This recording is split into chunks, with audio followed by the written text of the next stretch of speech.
Hello, hello, hello, everybody. Welcome to Wednesday night Patriot James Talk Show. We got a special guest coming on tonight, and I think you're going to really like this man. He is a very experienced fisherman.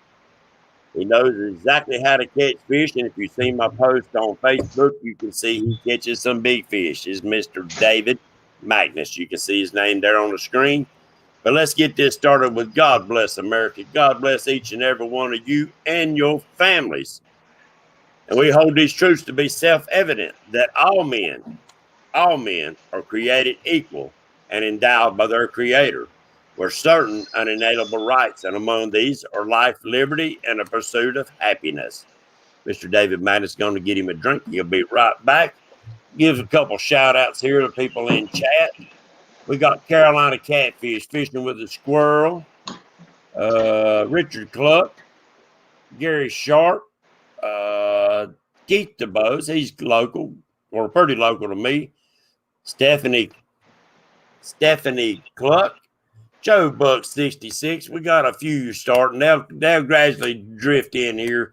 David, so how you doing this evening, my friend? I hope I didn't rush you up this evening. No, sir. I am, as I tell a lot of people, James, I am large and lovely. That's just the way I am. I'm not real sure about the lovely part, but the large part I got down pat. Well, that comes from good eating, don't it? It comes from good eating, guarantee you. No, sir. Well, where exactly are you located at right now?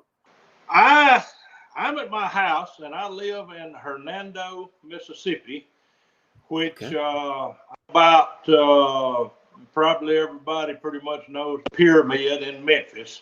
I can be there in about 35 minutes from my house. Oh, okay. So I'm in the North Mississippi, 7 or 8 minutes off of Interstate 55. I hear you. Before we get started, everybody don't mind, hit the thumbs up, share us out. We're going to have a lot of great information for guys and gals. Break out your notepads, break out your pencils, start taking notes because we got a lot of stuff to talk about. So, David, you get to chase all 3 species of catfish where you fish at, right? I do. I'm fortunate in that. I fish 95% of my fishing is on that old big ugly muddy Mississippi River, and we've got all 3 of them in our stretch of river. Right. I know I've talked to quite a few people. Some of them's got maybe just channel cats and flatheads. Some of them's got, mainly blues in their area, but it's good to be in an area where if you decide to go out and get you a mess of channels for supper, you can. That's right. So we're going to go over a few of the basic questions to get them knocked out that pretty much all the shows go over. I see you got a B&M shirt on there. I do. So if you want to talk a little bit about your rods, your reels, your tackle and stuff, and, you give a shout out to some of your sponsors if you like to, buddy. I don't mind that one bit. All right. Of course, I use B&M rods. I use their anchor rods, the red rod, as most people call it, the Elite. And now, just recently, we've added another red rod, the Heavy. I use both the rods, different techniques, different situations in the river. We have a Silver Cat Magnum rod, which is got more of a parabolic action. I've got a technique or two that I use that rod, so the B&M rod, and of course the bumping rod, I love bumping, and I soften lightly. I want to say something right here. The catfish world has taken this technique and they call it bumping, and that's pretty much what it is. Right. But the guy that really came up with this deal years ago taught me how, and that's Mr. James Patterson. Okay. Big Cat Patterson. And he calls it controlled drifting. That's what he called it. And I still today, I catch myself saying drifting, Right. But seems like the people have got into it and doing it. It's kind of became, in quotations, bumping.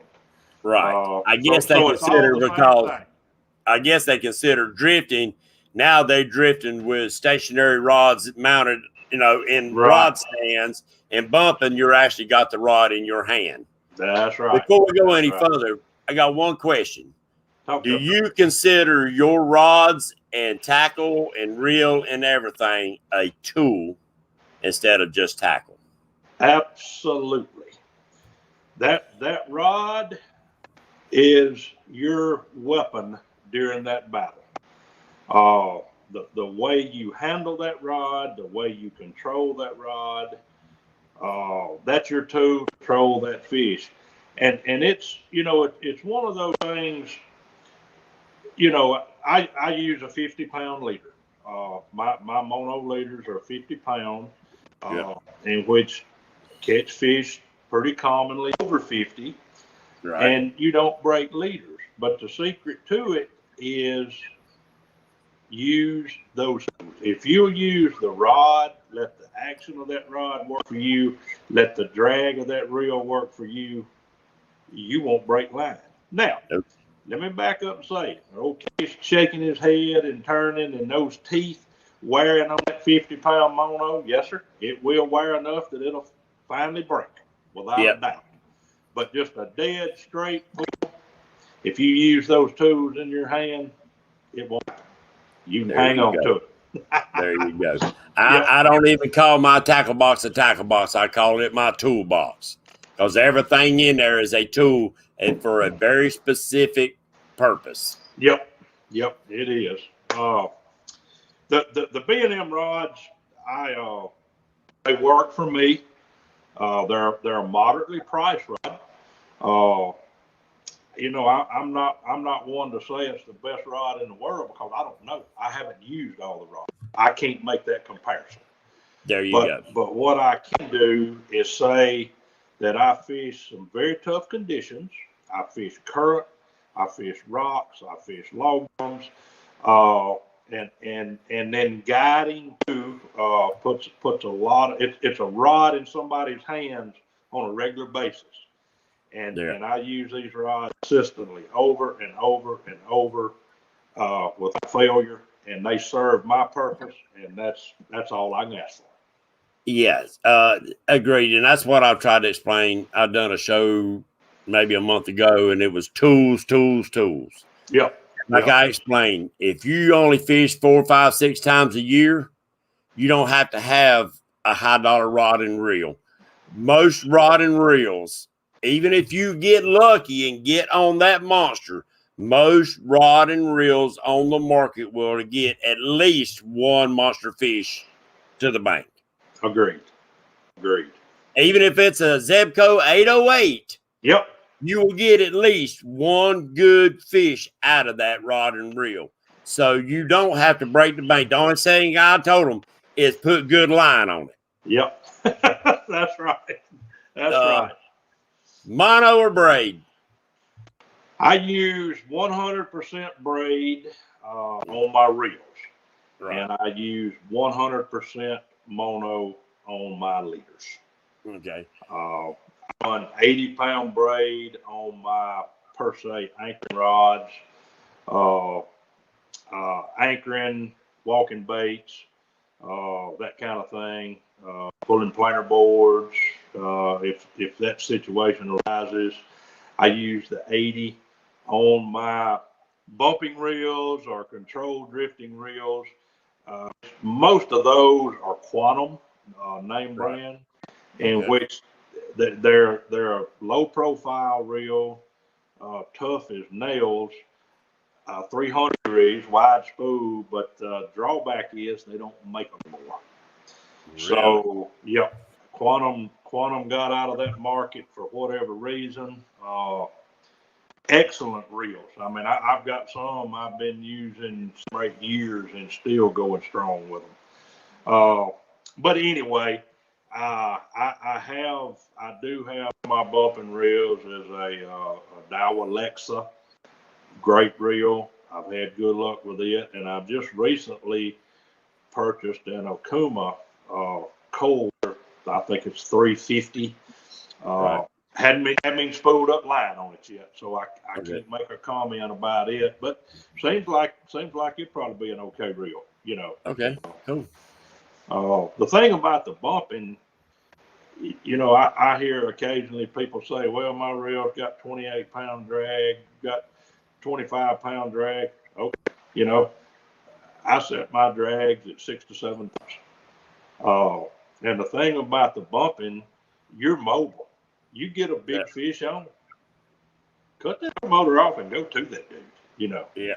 And I mean, we've all done it. We get a big fish on anchor. We got people on the boat scrambling, reeling rods up, and we cutting anchor ropes loose and all stuff to go to that fish, you know. So, Yes. but that equipment I use on my anchoring rods. I use North Dakota and the Okuma cold waters. I've been using several of those reels for a couple of years, and I've had really, really good luck out of them. One thing, I'm going to inject this in there. One thing that I feel really good that keeps my reels going is I send those reels to River Reel Repair, and he takes them apart, cleans them, tunes them up, greases them, and sends them back to me. And I've got practically a brand new reel to get it back. Yes. You know? I've got some old ambassadors that I've had for many a year, and they still fish like brand new. The only thing different in them really is I went to up-to-date drags. Yeah, I still got, when you said Quantum used to be my love. In fact, I still got 30-year-old micro lights that I still pond fish with. But I've got the Bill Dance Quantum, the first reel he ever helped design.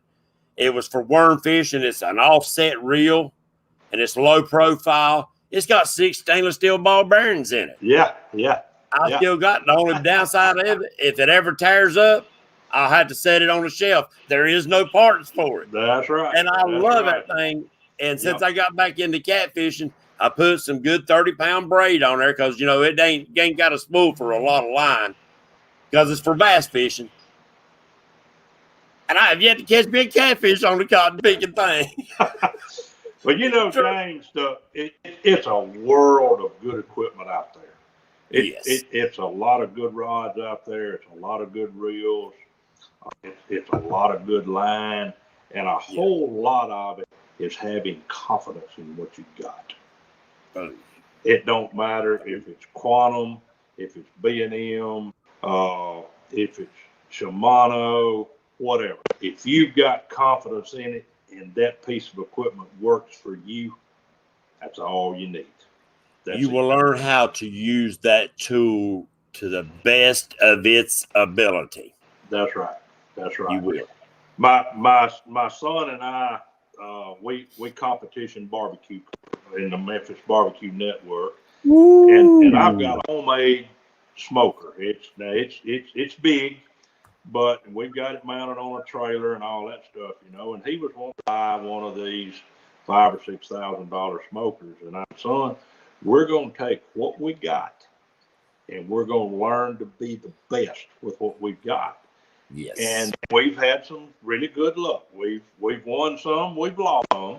Right. But we've learned a lot, and we've had a very, very good time doing it with that old smoker. You know, most everybody, these big pit master stuff, they use indirect smoking or indirect heat. I'm old school. I use direct. My meat's right over the top of my, you know. So I'm steady having to look and keep a check on it and keep that temperature regulated. It works us, but we've learned how to do it. Same thing with fishing. Whatever tools you have, and learn to be the best you can do with them. There you go.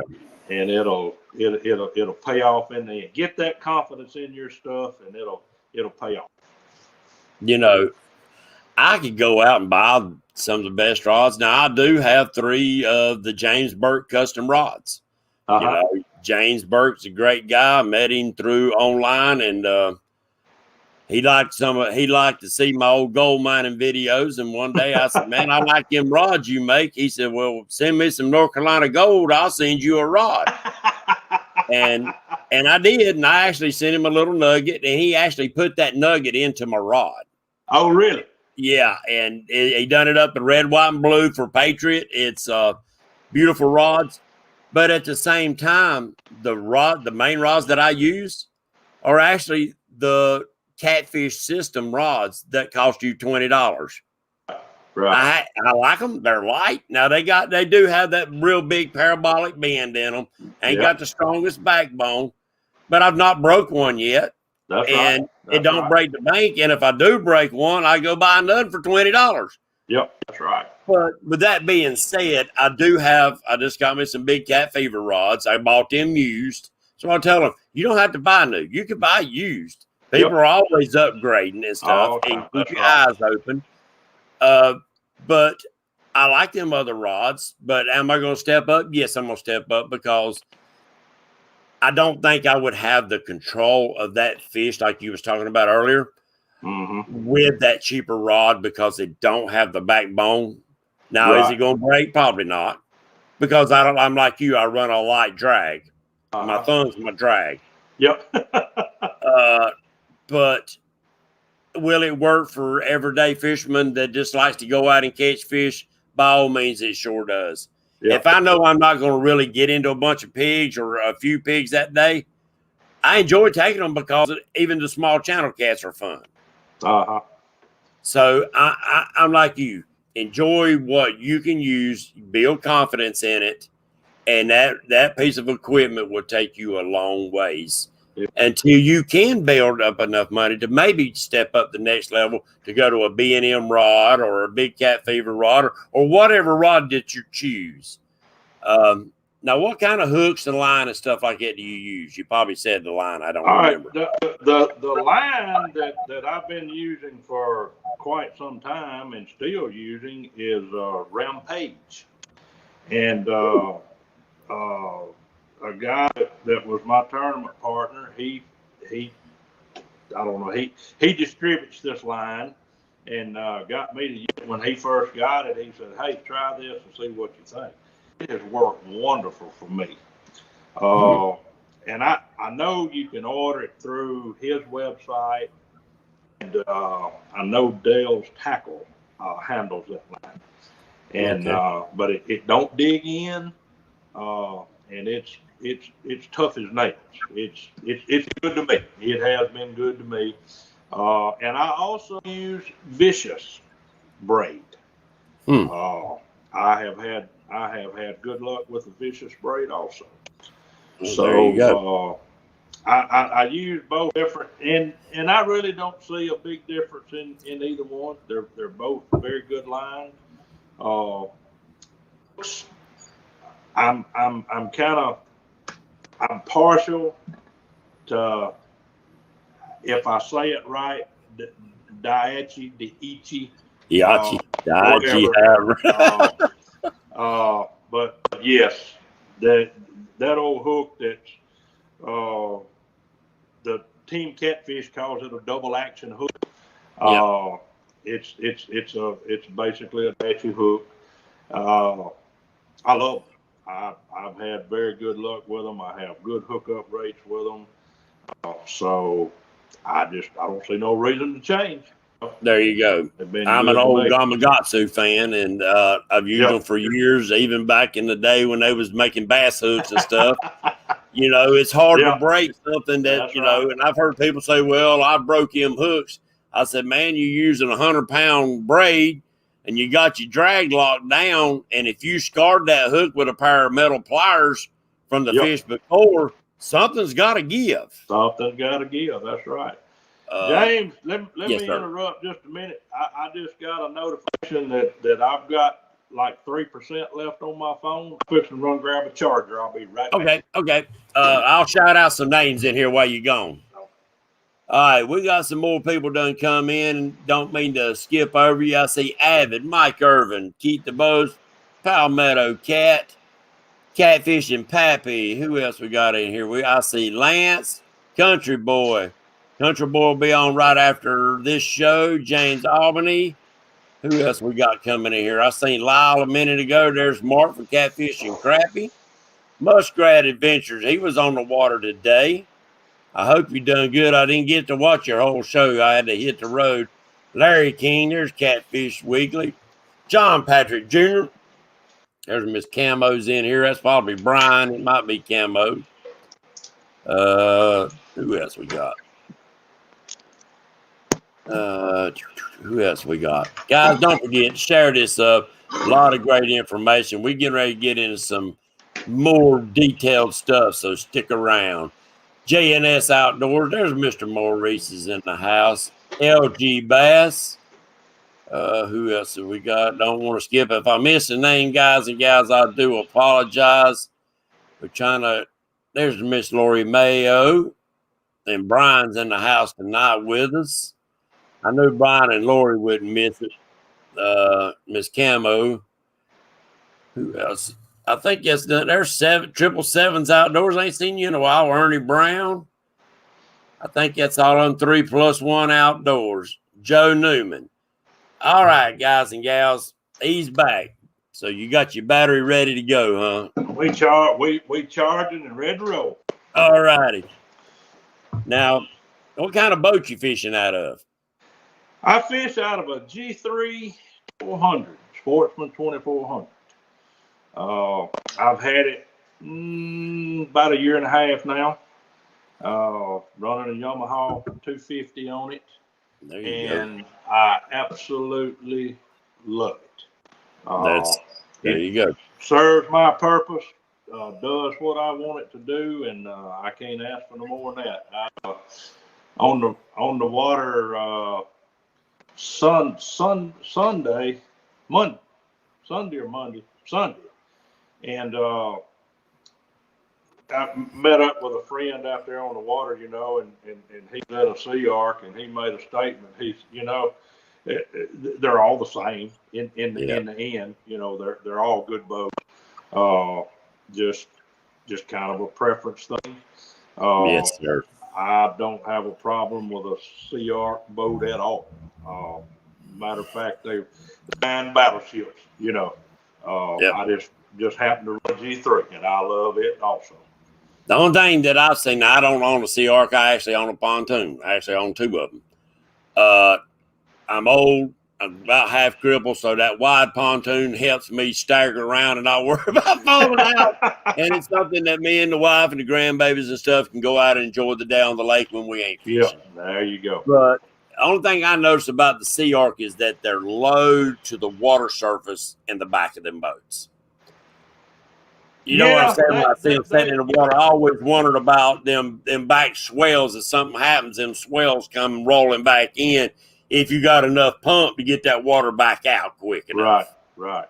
But as far as that, they are built like a tank. You get into storms, that gets out of control for any of us. Right. You know, anything can happen, and right. You can be the best boat operator out there, and if that situation is just right, I don't care what name brand it'll get you. You know. Well, you know, Doc Lane and them just had that to happen to them down there on Wheeler, you know, a couple months ago.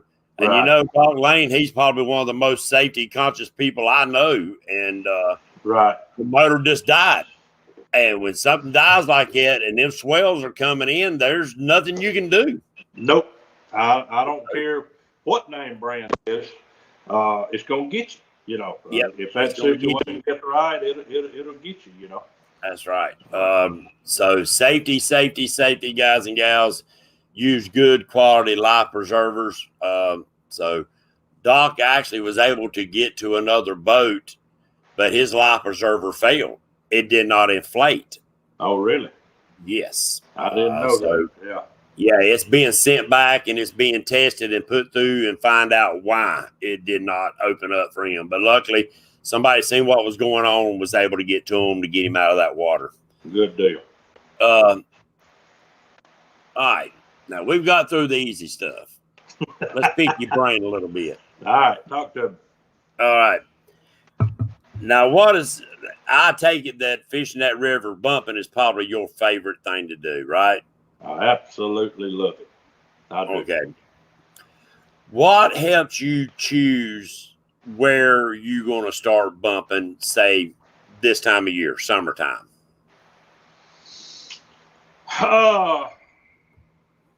Mississippi River is a different animal. No 2 days are alike. If you get 2 consecutive days that the same thing works 2 days in a row, consider yourself very lucky. Okay. That being said, I use the river. I look at that river daily, and I look at the chart. I'm seeing whether it's rising, the falling, how fast it's doing that. That dictates where I'm going to go. Okay. A rising river, I'm going closer to the bank. I'm going to sandbars, shallower water, and the main thing that dictates all of it is the current. You've got to find that place that the current will allow you to do what you want to do. Right. Now you can get out there. I mean, I've caught fish bumping, running 2.5, 2.8 miles an hour, running a 8 and 10 ounce. That ain't fun. You know, you're working your tail off, keeping that thing moving. And you just about can't do that with guide customers. That's Right. just learning, of course. Right. So typically, I love myself personally.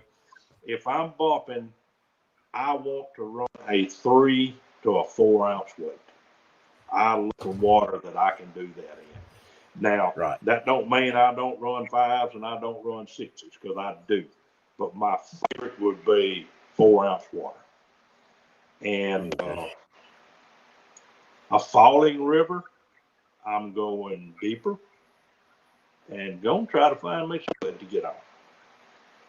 There you go. That transition from the sand to mud into deeper water, you'll pull them dudes out of there sometimes, and they'll have a mud line, halfway up that blue cat, where he's just plastered there in that mud.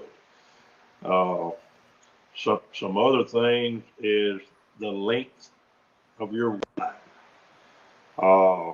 When me and my partner, when we're fishing a tournament, one of us would start out with a 16, 18 inch line, and the other one would start out with a 4 to a 6.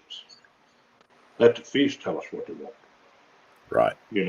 So everything is adaptable, and some days you just can't get it. It's some days out there that I try everything I know and can't catch a fish, or catch very few fish. But Right. a lot of those days, if something's not working or a certain area is not working, go to a different area, try something different, And going back to what I said about the rising river, falling river, sometimes it's right opposite. Just Right. here recently in the last week, we've had a 10, 11, 12-foot rise on the Mississippi Dang River, right. and it went straight up. It was rising 2.5 foot a day. You would think that would push fish to the bank in shallow water. I caught fish Saturday in 60 to 75 foot of water pumping. Well, see, David, I think of it in a different sense. Shallow water is still going to be fast water. That deeper water's got the drag at the bottom, which is going to give you your slower water. In places, that's the case, but this Mississippi River, James, it's a different animal. I see places that's got a slow current on the bottom, but the top current, your trolling motor won't control, Right.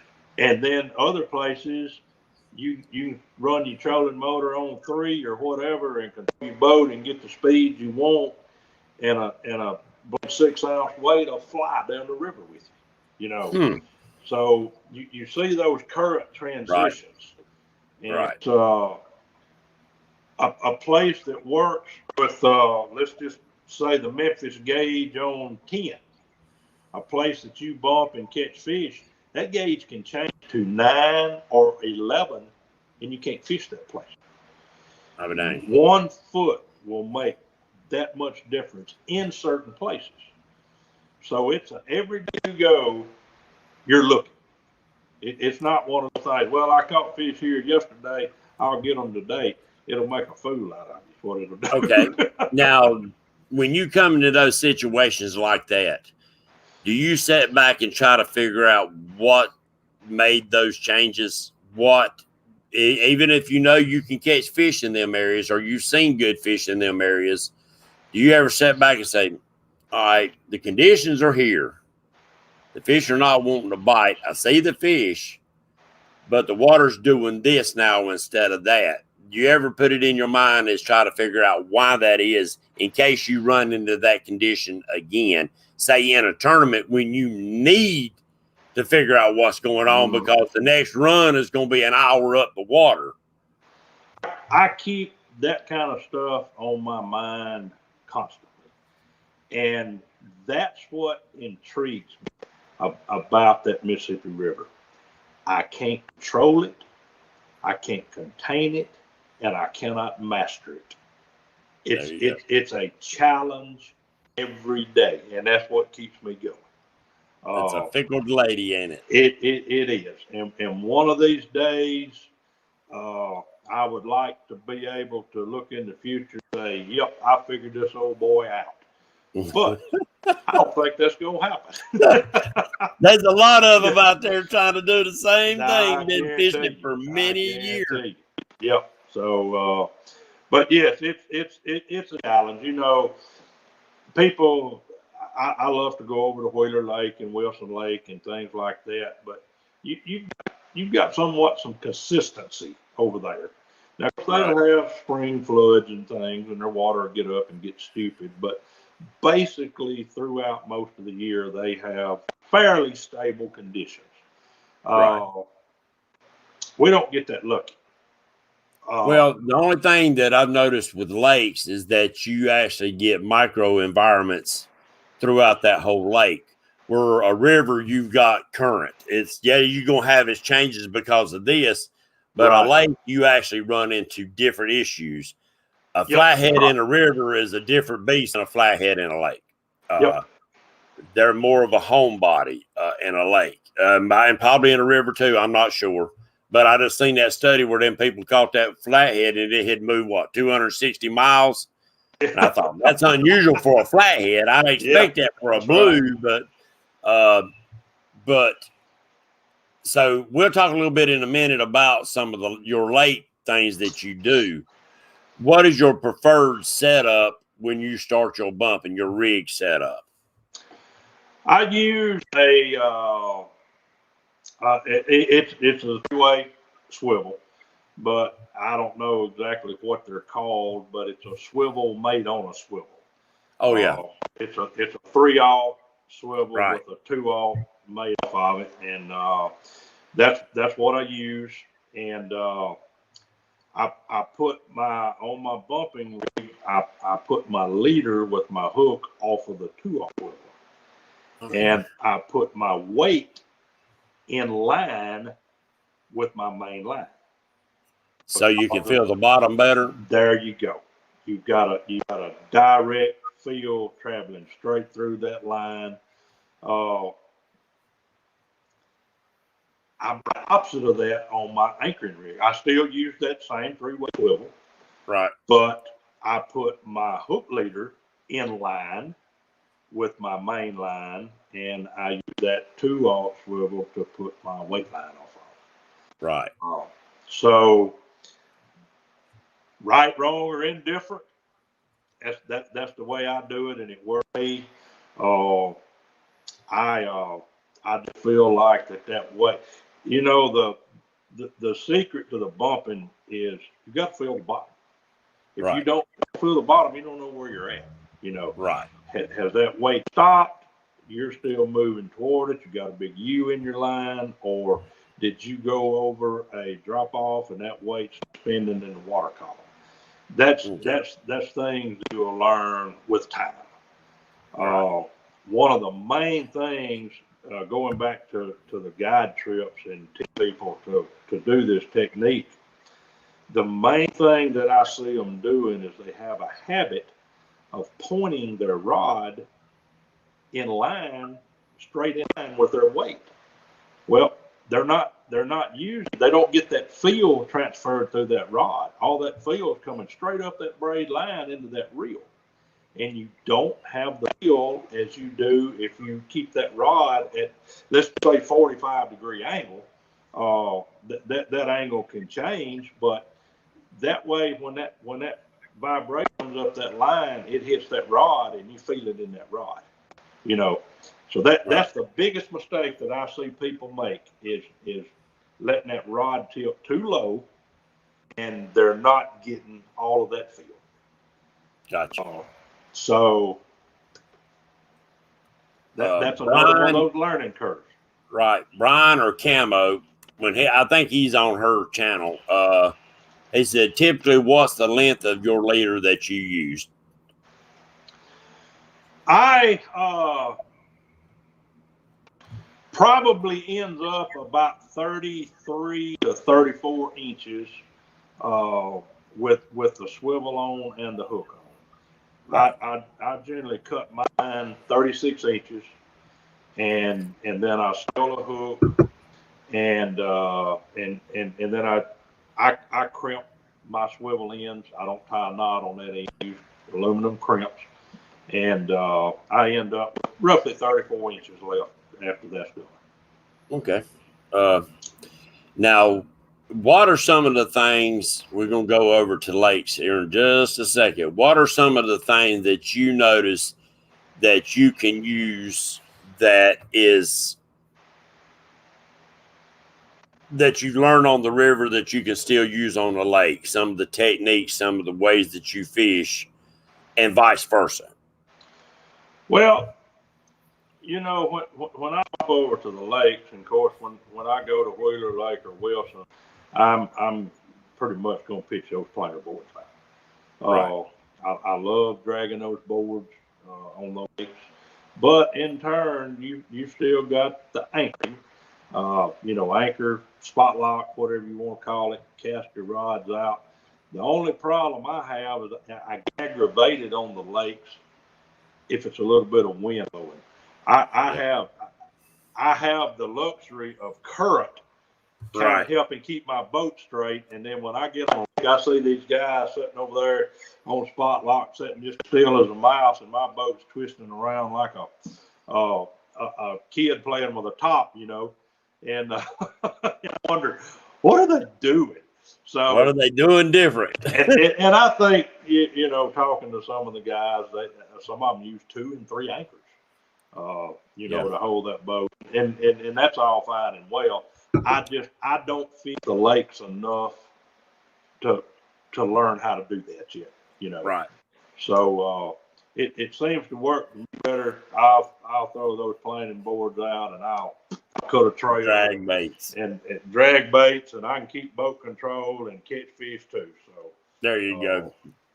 That's what I resort back to, and it worked. The local lakes around here, I live North Mississippi is kind of known for their crappie, and the crappie, Grenada Lake, Sardis, Enid, Arca Butler. And when I go to those, I drag baits. I do the same thing here, and I may downsize to a smaller hook and smaller bait and that kind of thing. But heck, it catches fish in those lakes, Yes, sir. It'll do it. Yeah. So you usually pull what, 4 planer boards? Yeah.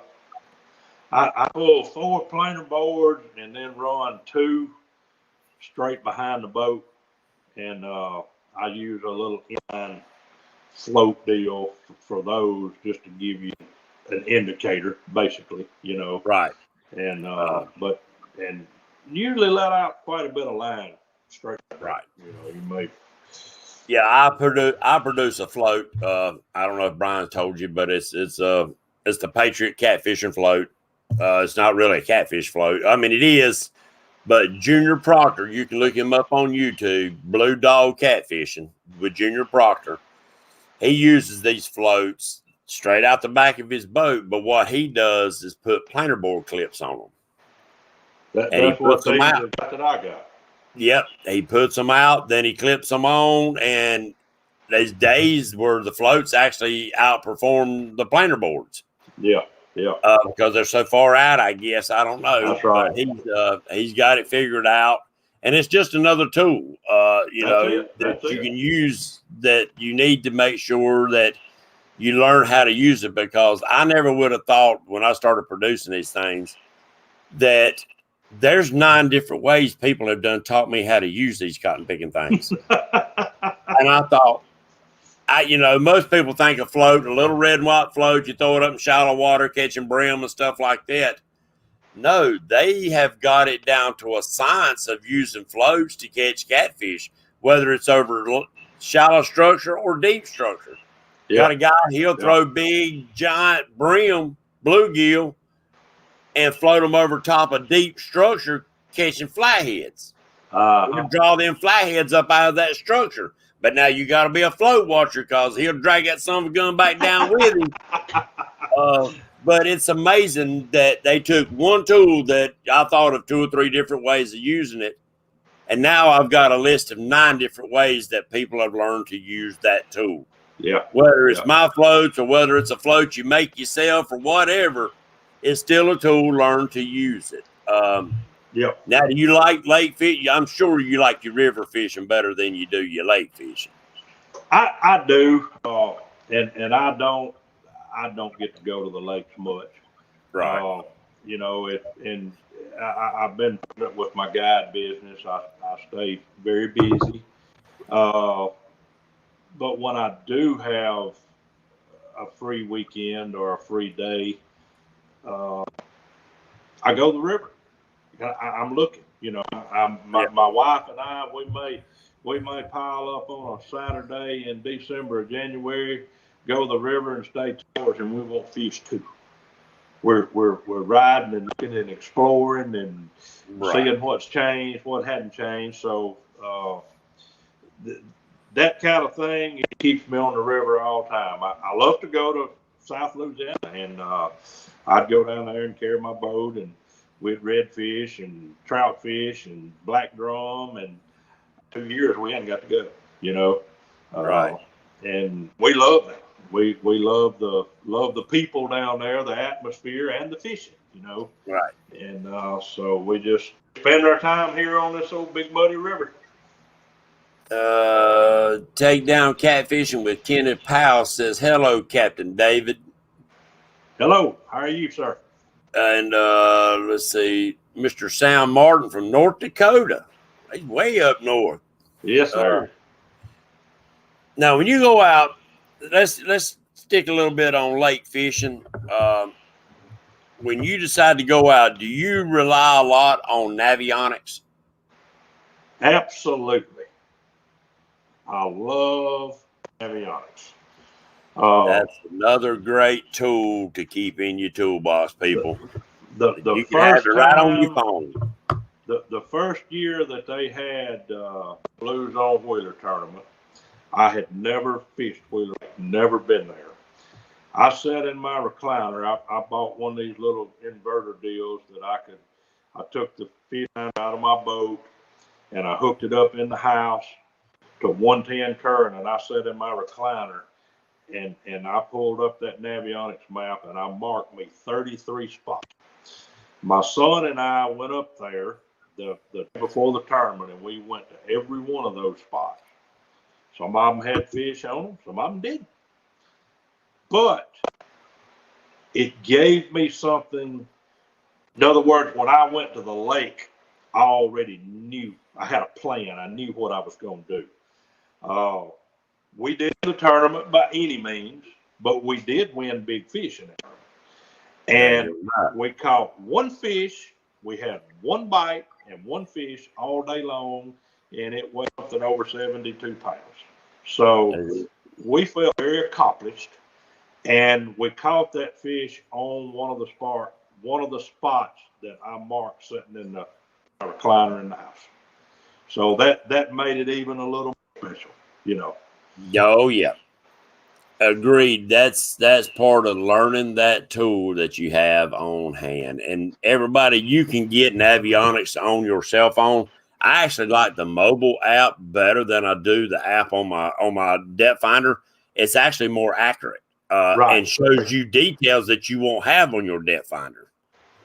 James, what our problem with that is I haven't found a map, and maybe somebody can enlighten me on it.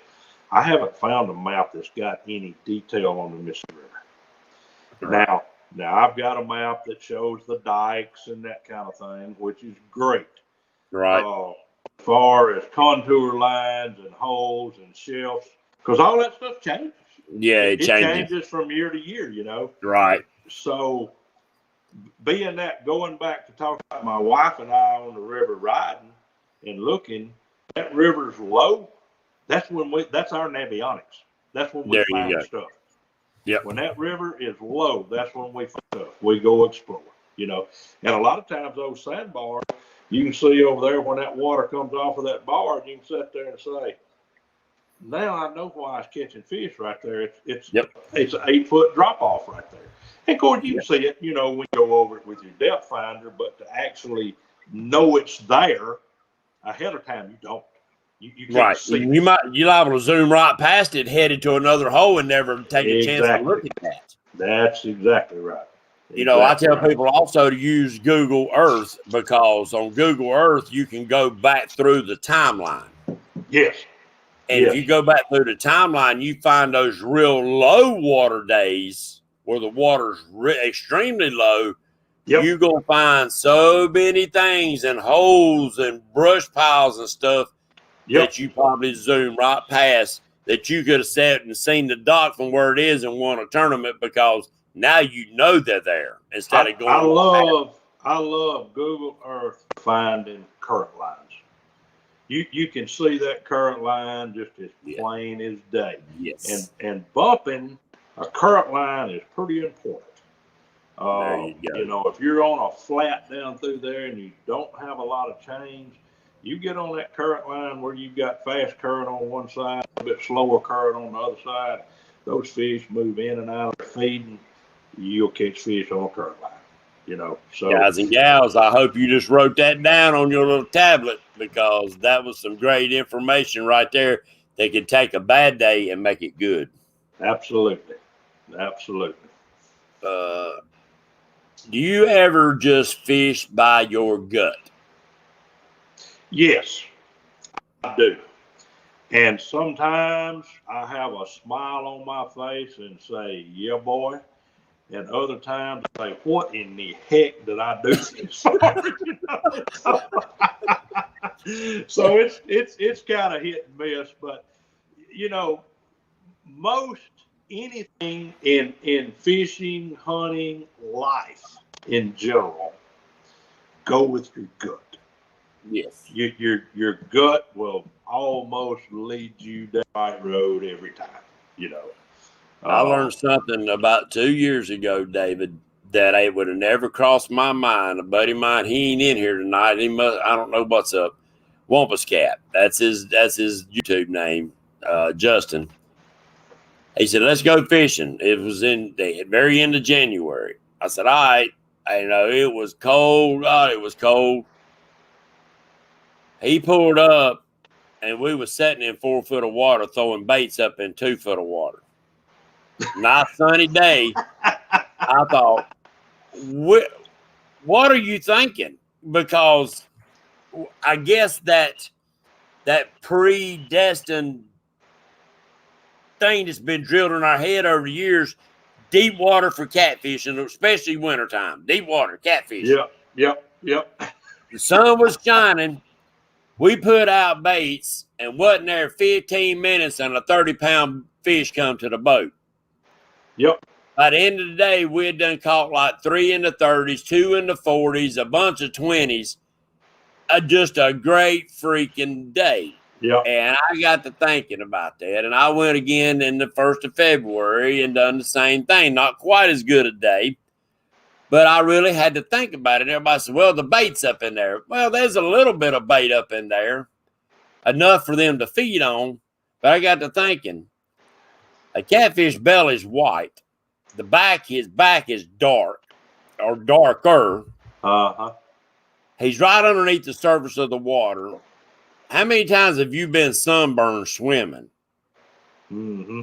That fish is sitting there just absorbing all those UV rays and heating his body up. Because if you'll watch the temperature gauge, that water really don't change that much in temperature over the day.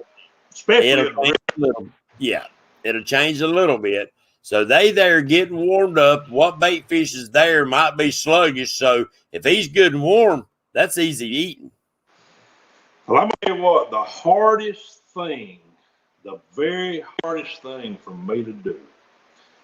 I grew up, just like you said, catfishing deep water, catfishing deep hole.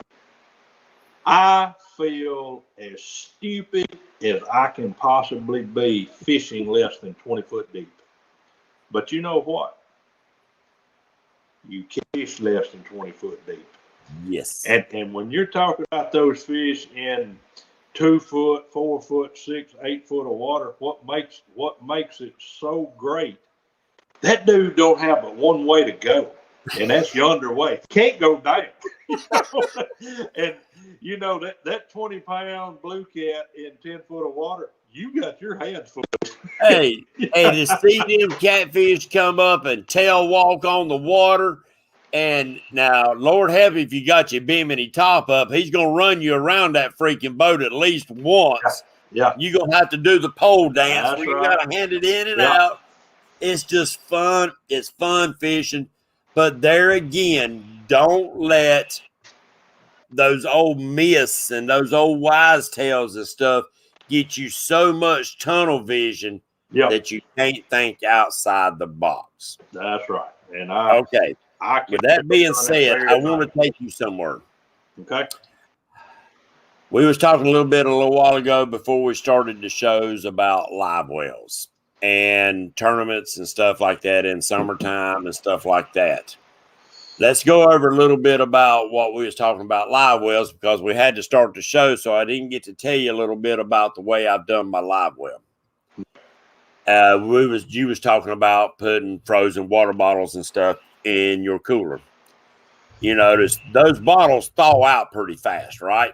Right.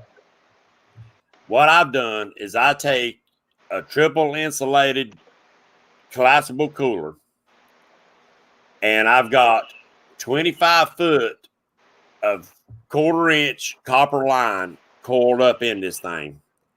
And I set inside there those freezing blocks. Mm-hmm. I've got that, what's that, vortex, not the vortex, but the Venturi. Right. On my pump. Uh-huh. What I do, if you leave that Venturi just out in open air, what is he doing? It's pulling hot air. Right. And then it's blowing out 10 billion little tiny bubbles. Well, each one of those bubbles has surface area. Right. So that will increase the water temperature pretty freaking quick.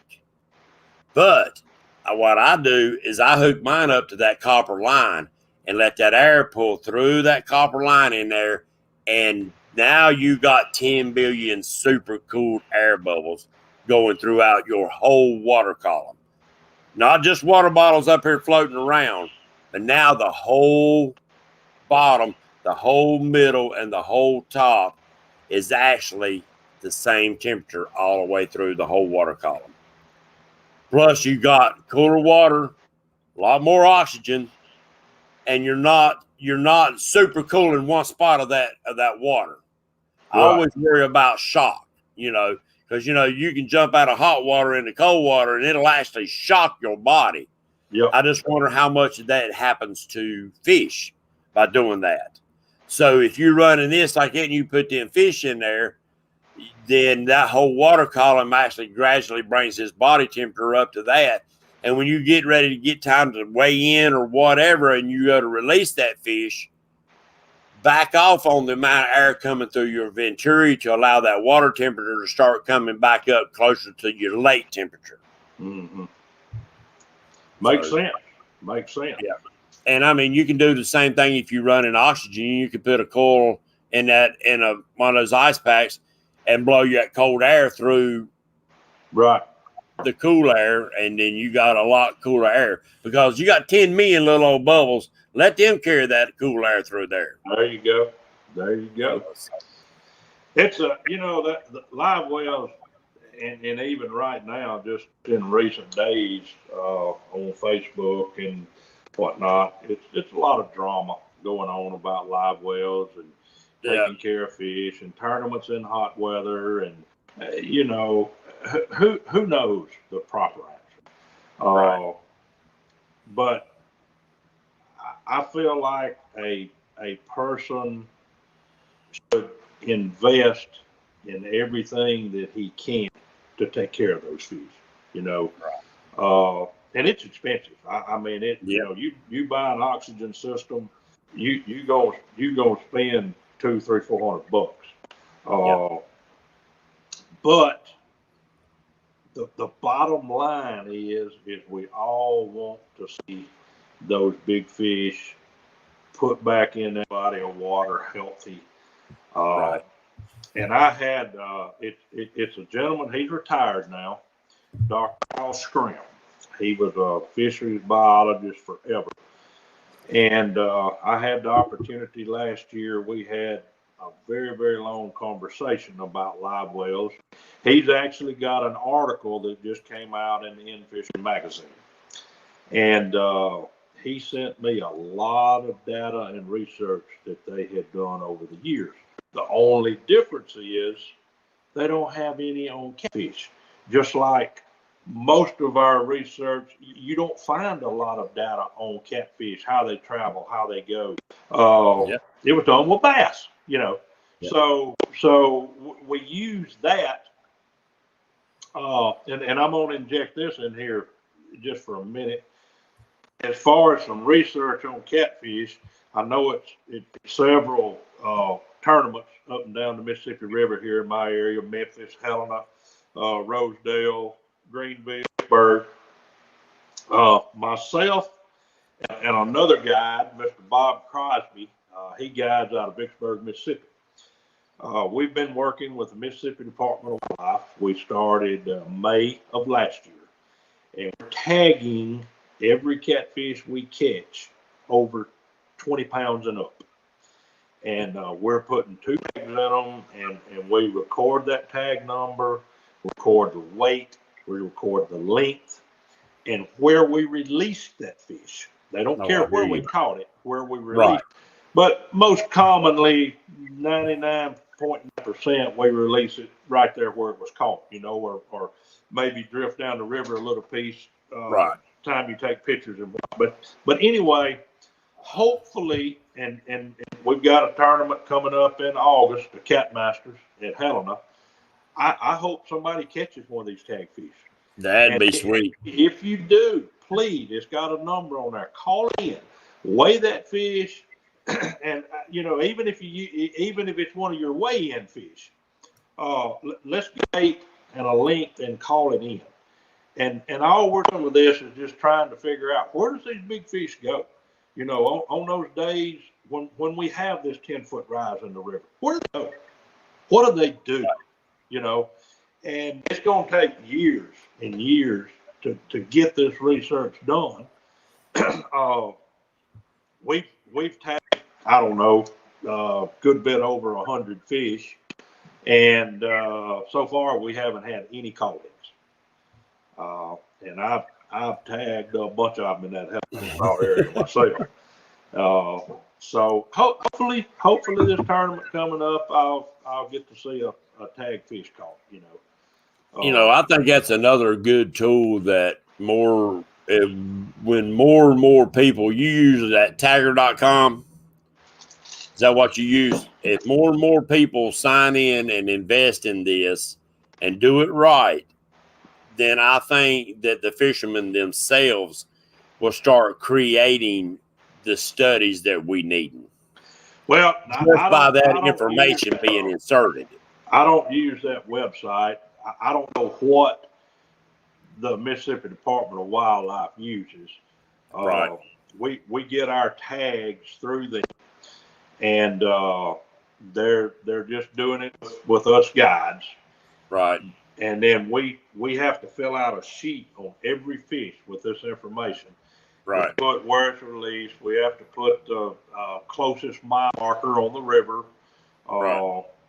And then we send in an email monthly of every fish. So now what they do with it or what program they're using, I don't know. I know they just appointed a lady that's this program with us now, and I hope to talk to her very soon and just kind of get that answer myself. What do they do with this information? Where does it go, and what happens from there? Right. But everybody wants to know. Everybody that catfishes has those days that it might be a beautiful sunshiny, the conditions are great, the wind's good, the water temp's good, and you struggle to catch a fish. Yeah. Why? Yeah. I want to know why. Yeah. I want that fish caught. I want to know the conditions he was caught in and why he moved from Tunica, Mississippi to Greenville, Mississippi. Right. I want to know that, So we've got a long ways to go to start. It is a start. Mississippi Catfish Trail has a tournament in Greenville, Mississippi, August the 28th. Y'all come join them. That was Camo or Brian, one of the two. I don't know who it is on the other end of the line. It's probably Cam. She likes to talk more than Brian. Yeah. I think the world of both of them. Oh yeah. Did you watch the show last week when I had them 3 baby girls on here? I did not. I did fun. It last week. I had so much fun. Them 3 girls was hilarious. We had a blast with them youngins on here. It was a great show. Let me I'll show this little thing right here. Guiding and whatnot, I get to meet a world of people. Some very good people, made some very good friends. Yes, sir. I've got a lot of accomplishments that I'm proud of. But this little thing right here was made by Cam's daughter, and she painted that and gave it to me. And I am as proud of that as any accomplishment I've ever had. I know you are, buddy. Yeah, I am, and I appreciate it sincerely, and it's next to my heart. Yep. The truth of a child is just amazing, and them girls, they love fishing. They love their pawpaw. They love their parents. They're very respectful, and actually, Gabby got a part in a show. A TV show with Morgan Freeman. I saw something about that. I've got to ask some more questions. That's pretty cool. That. Yeah, that's pretty cool. But that's our next future of fishing, guys and gals, is these young guys. If they got questions, because the way I look at it, there is no stupid questions. If somebody thought about it, just because they didn't think of it the same way you did, that's not a stupid question. They need an answer. Give them an answer. If you can't find it for them. Well, James, when I leave the boat ramp on a guide trip and I'm kind of giving us a little safety speech and getting acquainted with my customers, one of the things that I say to every one of them, it's no dumb questions. Ask me anything you want. Yeah. But I also say, if I don't know the answer, I'm going to tell you a lie. There you go. But when we get back to the boat ramp, I will tell you the truth and make it right. So I say you won't have to believe a lie, but just a few hours. There you go. But anyway, seriously, it's no dumb questions. Right. It's you've got to learn somewhere.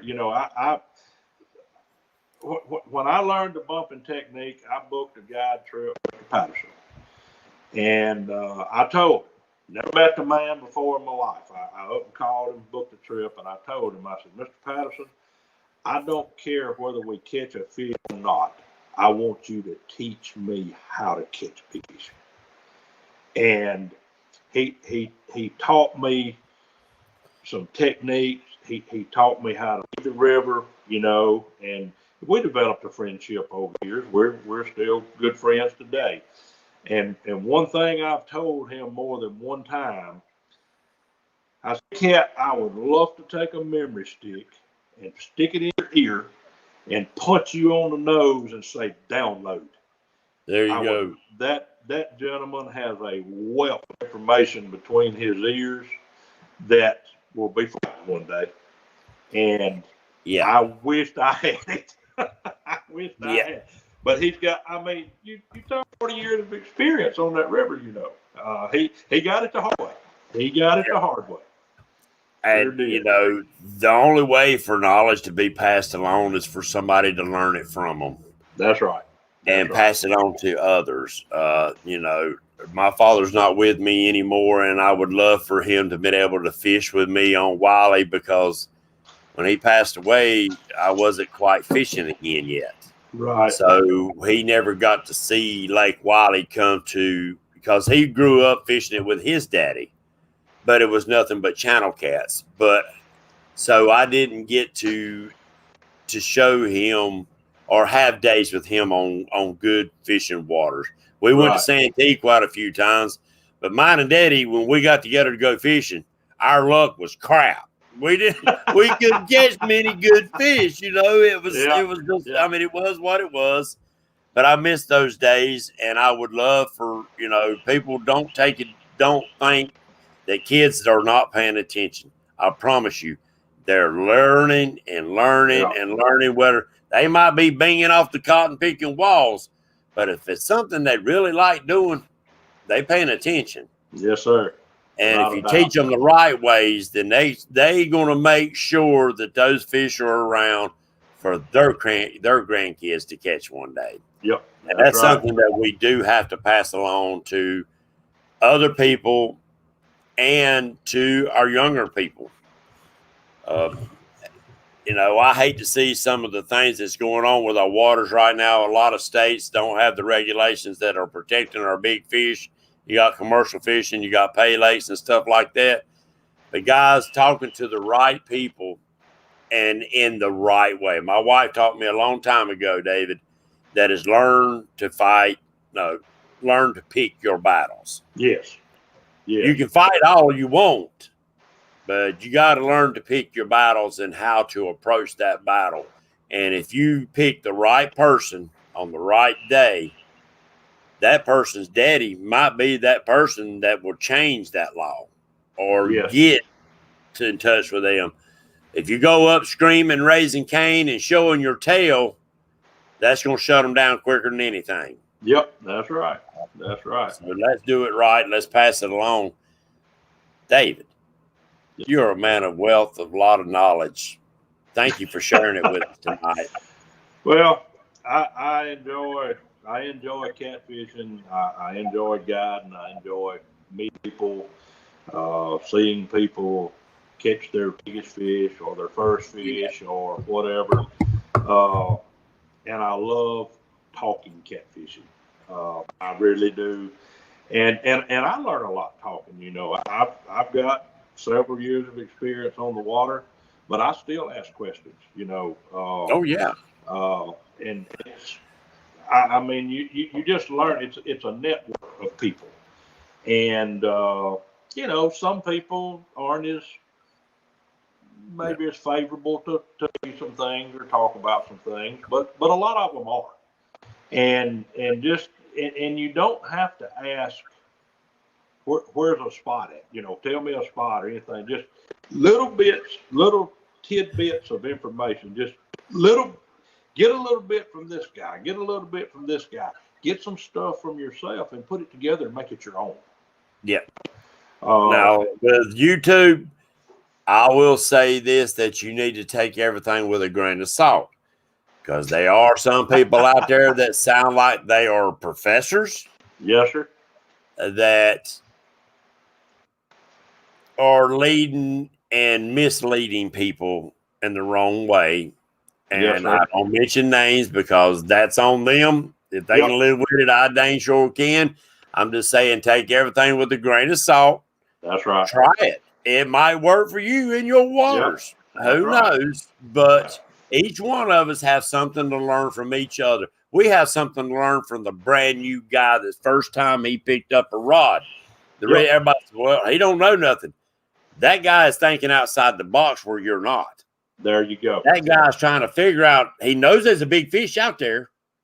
He hasn't learned yet. So he's going to think different things than what we've been programmed to think.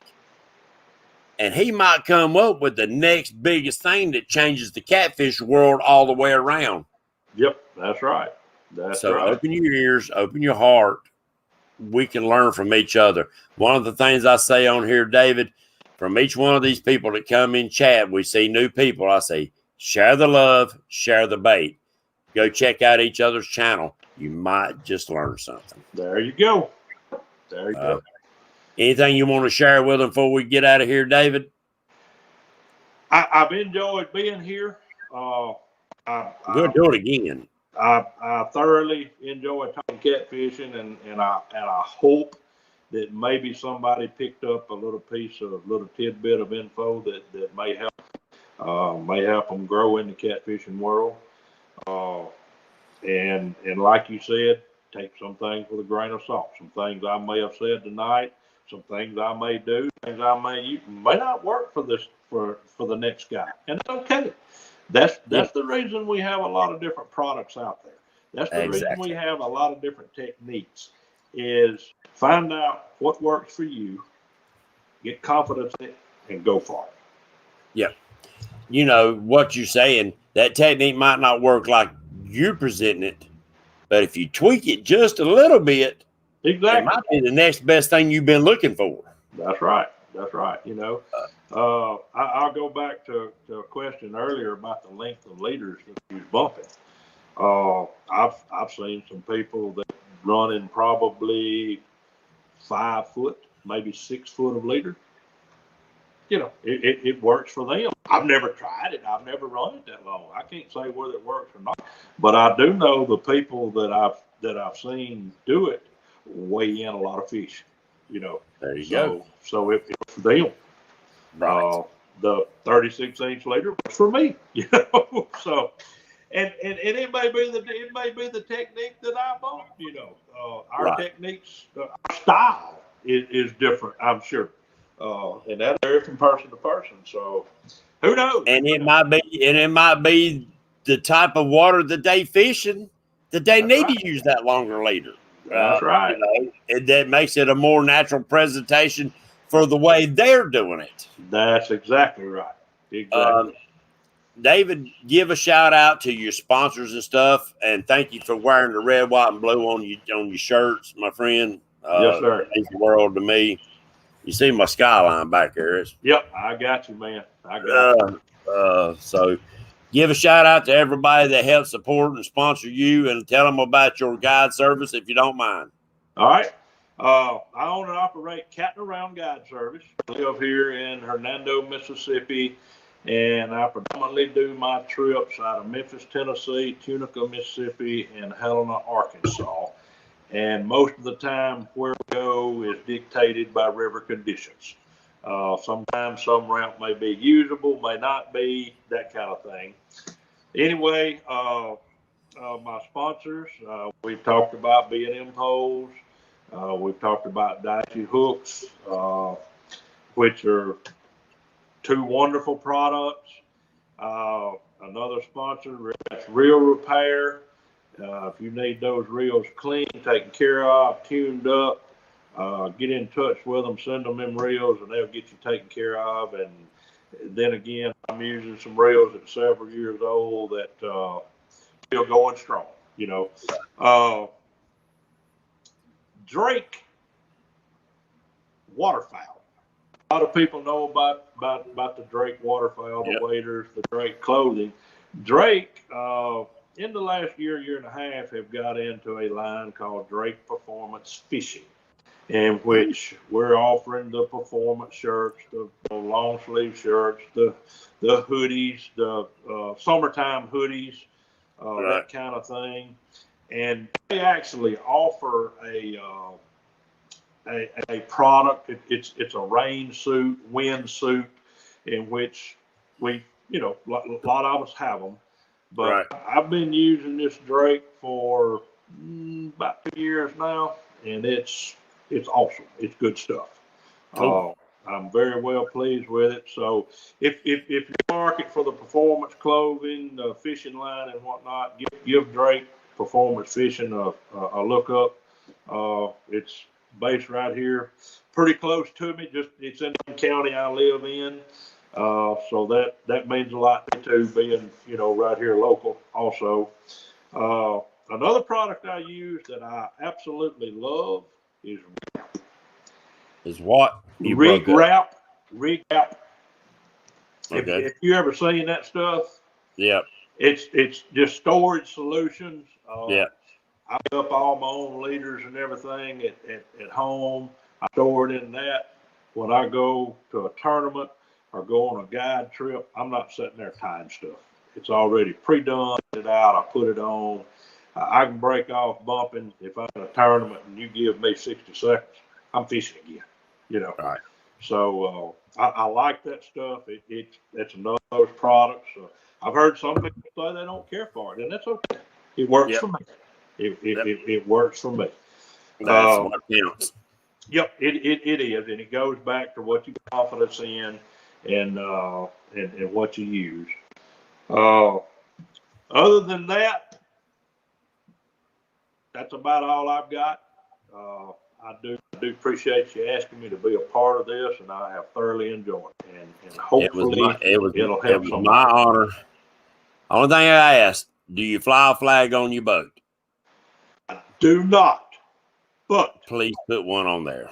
I will sincerely and honestly say that I am in the market to find what I want to put on the boat. Yes, I do want a flag. I do fly a flag in my yard. I've got one in the front yard, and I've got one on my back patio. Yeah. And The only reason I say one is that there's a lot of roads, there's a lot of bridges and stuff that go around or over our waters. And one day, I was talking, I've got my mother's 5 brothers all served in wartime. We lost one in World War II. 3 of them served in Nam all at the same time, 1 Army, 1 Navy, and 1 Marine. And you know that the Vietnam vets were treated like crap. They were. Oh, yeah. Yep. Come home. And I thought, and even our military nowadays, they come home, there's a lot that struggle. That's why I support Camp Centurion. And guys and gals, they still take donations. So you can go to their website, to Camp Centurion, and make donations to them. Or you can donate here. I did monetize my channel, David, but all money that comes through my YouTube channel, every freaking penny goes to Camp Centurion. I do not accept any of it for myself. Very good. But the way I look at it is, what if that day that veteran's having a real bad day? Yeah. And he rides across the bridge and he looks out over that water and sees 1 boat, 10 boats, 100 boats flying red, white, and blue. It might make him think, it wasn't in vain. That's why I asked everybody to fly that flag.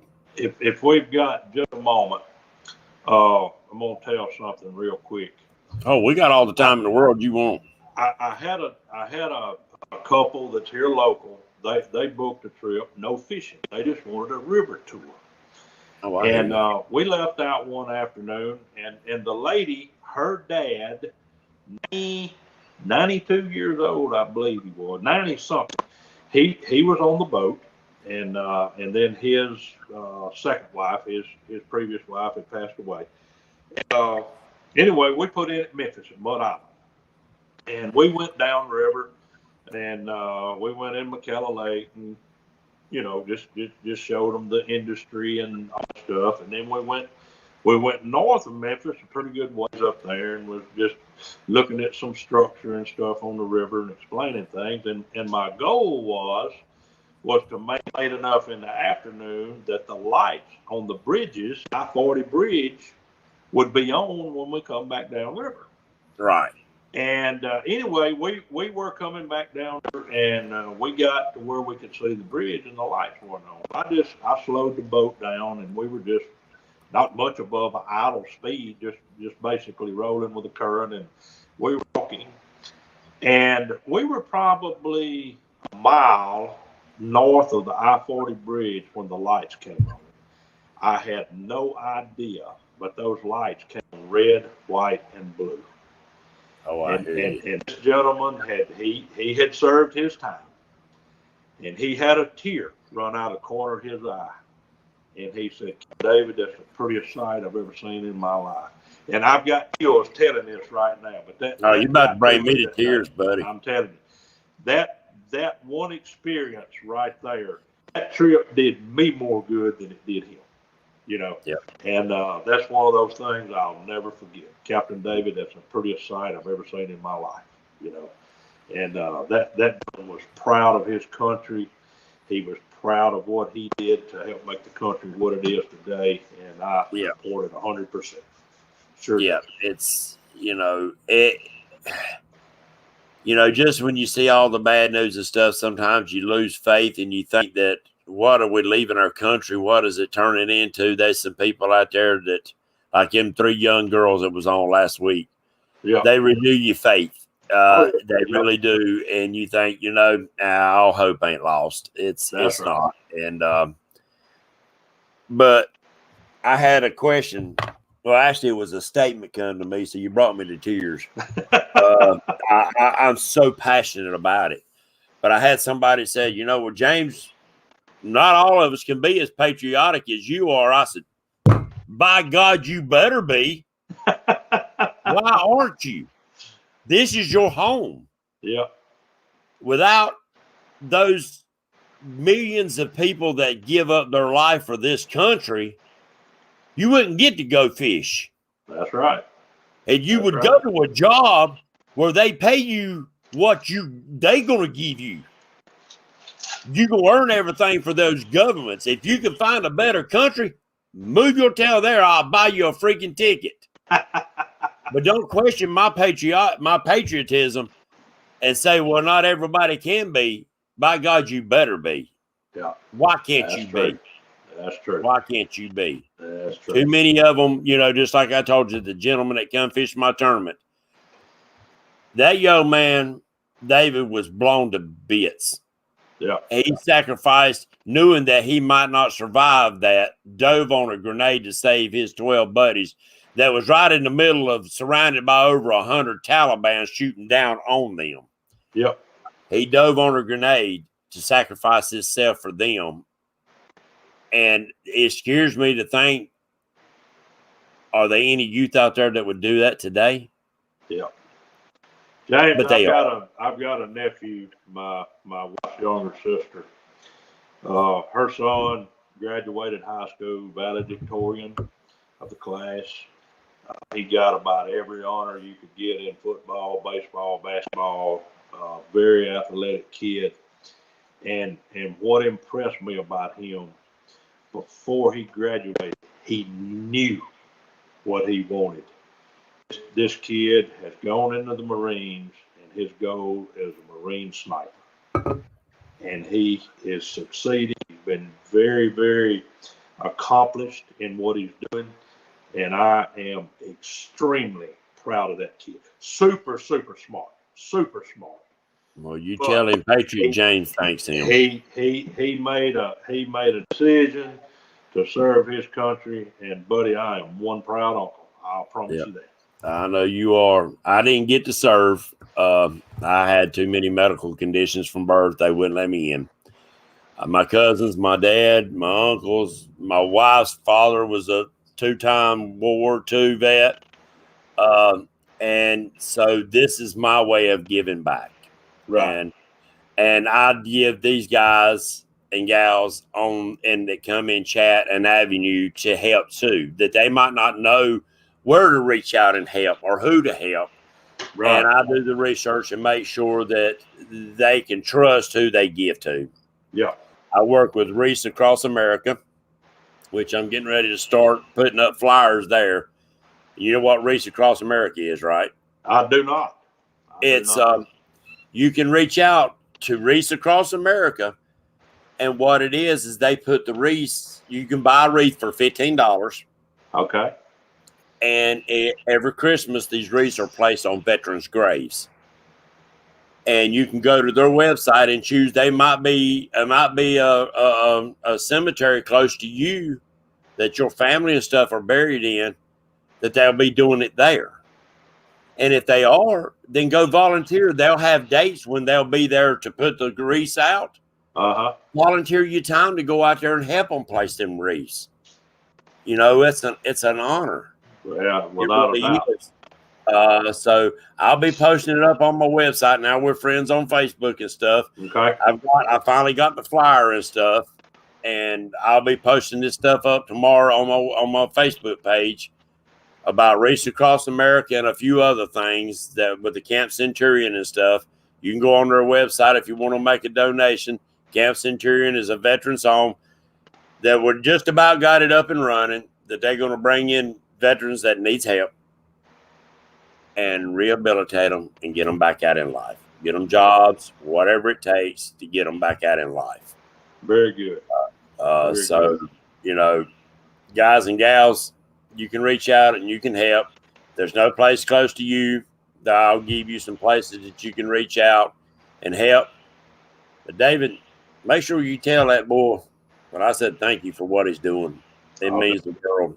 I'll do it. It does. David, let me sign off of here. Don't jump off right quick. I'll speak to you in a second. Okay. Everybody, God bless you.